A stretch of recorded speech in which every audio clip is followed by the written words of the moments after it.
চল বলছি চল। না না মা, তুমি আমাকে আটকালা তাই, না হলে আমি ওই কুত্তাকে। আচ্ছা কুকুর যদি তোকে কামড়ায় তুইও কুকুরকে কামড়াবি? আরে কি হয়েছে?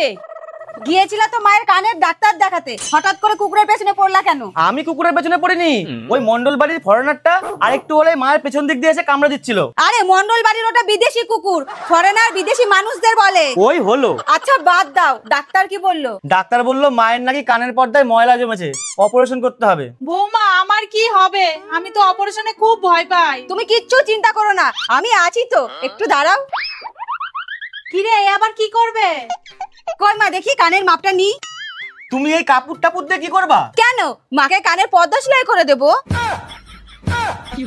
আরে কানের পর্দা পাল্টানো যায় না, ওটা পরিষ্কার করতে হয়। ও দাঁড়া দাঁড়া, আসছি আসছি। কই মা দেখি। এটা কি? মা সর্ষের তেল হবে মনে হয়, একটু দিয়ে নাও, ব্যথা কম থাকবে। এই বুদ্ধিটা কিন্তু ভালো করেছে। এটা কি দিলা বৌমা? কেমন একটা লাগছে। সার্ফের জল মা, এইবার দেখবা কানের পর্দা একদম পরিষ্কার হয়ে গেছে।